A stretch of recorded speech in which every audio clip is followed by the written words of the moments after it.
Hey guys, if you're wondering what's behind me, it says Team Alaman Salazar. I got my own step and repeat in my office for all my fun videos.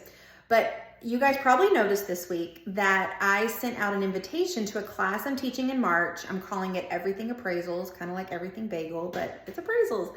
And I fit everything I possibly could. And I did a lot of tips in there. And one of the tips I actually saw this week, an appraiser, a listing agent who's on one of my deals. It is none of you, I promise. But the way a listing agent handled the comps and such that he was sending the appraiser, and it's one of my tips, and I was just like, oh, don't do that. So let me share it with you. We got an opportunity from the appraiser because it's a VA loan where the appraiser said, hey, I'm having trouble making comps or making value. Do you guys have anything that could help me? Any comps, any upgrades, whatever, anything that you could send me would be great. Giving us 48 hours. Now, this is actually a rule with the VA loans that if they want so badly for the veterans to be able to buy the homes that they want, that they actually require appraisers to give realtors the opportunity to provide what we need, okay? If they're having trouble with value.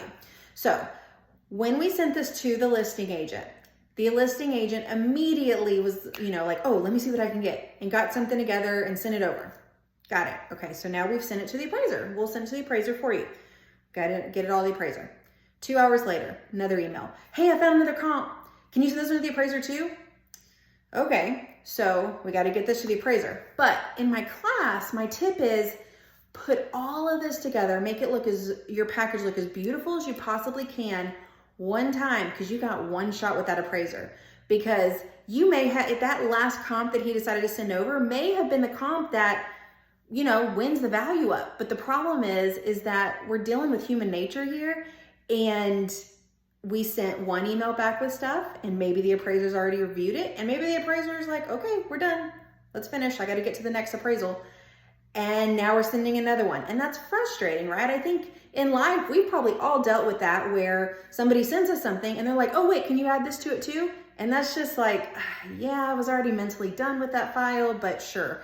And so, it's a great life lesson, but it's my tip that if you guys get the opportunity to dispute an appraisal, make sure and get all your information together before you send it, and send it all at one time as nicely and packaged well as possible.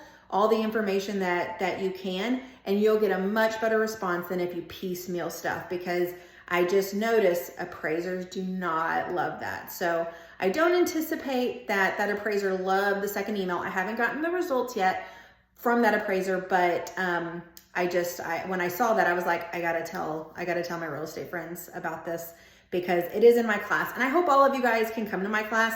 I have a ton of tips in there, a ton of points that I want you guys to know. I am not teaching anybody how to do your comps. That's something that you guys have to learn in y'all's business. But I have a ton of stuff, a ton of helpful other things that I want to share with you guys. So I hope to see you guys there, and I'll talk to y'all later. Have a great day. Bye.